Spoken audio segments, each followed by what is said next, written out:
வணக்கம் தீபிகா. அதான் ஈழத்தமிழரான பாஸ்கரன் மீண்டும் இலங்கைக்கு அனுப்ப வேண்டும் என்ற சென்னை உயர்நீதிமன்றம் உத்தரவிட்டிருந்த உத்தரவுக்கு உச்சநீதிமன்றமானது தற்பொழுது இடைக்கால தடை விதித்திருக்கின்றது. தமிழ்நாட்டில் திருச்சியில் உள்ள ஈழத்தமிழர் முகாமில் பாஸ்கரன் இருக்கின்றார். அவரை மீண்டும் இலங்கைக்கு அனுப்ப கடந்த 2019ஆம் ஆண்டு சென்னை உயர்நீதிமன்றம் உத்தரவிட்டிருந்தது. அந்த உத்தரவை எதிர்த்து தொடர்ந்த மேல்முறையீட்டு மனு உச்சநீதிமன்றத்தில் விசாரணை நடைபெற்றது. நீதிபதி கே.வி. விஸ்வநாதன் தலைமையிலான அமர்வில் விசாரணையானது நடைபெற்றது. அப்போது மனுதாரர் பாஸ்கரன் தரப்பு வழக்கறிஞர் வைரவன் பாஸ்கரனை மீண்டும் இலங்கைக்கு அனுப்பினால் அவர் கொல்லப்படலாம் என்ற அச்சம் உள்ளது, எனவே அவரை திருப்பி அனுப்பும் முடிவை ரத்து செய்ய வேண்டும் என்று கோரிக்கை வைக்கப்பட்டது.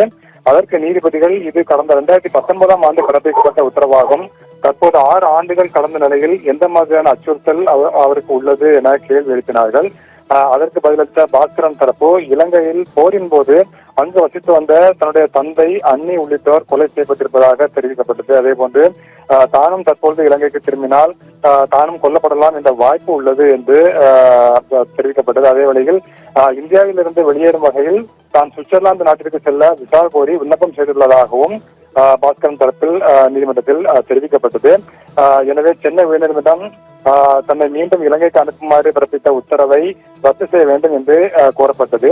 இதனையடுத்து இந்த வாதத்தை பதிவு செய்து கொண்ட நீதிபதிகள் பாஸ்கரன் சுவிட்சர்லாந்து நாட்டிற்கு செல்வதற்கு விசா கோரி விண்ணப்பம் செய்திருக்கக்கூடிய நிலையில் அது தற்பொழுது சுவிட்சர்லாந்து தூதரகத்தில் பரிசீலனையில் உள்ளது. அந்த அடிப்படையில் தற்பொழுது பாஸ்கரனை இலங்கைக்கு திருப்பி அனுப்ப வேண்டும் என்ற சென்னை உயர்நீதிமன்ற உத்தரவுக்கு இடைக்கால தடை விதிப்பதாக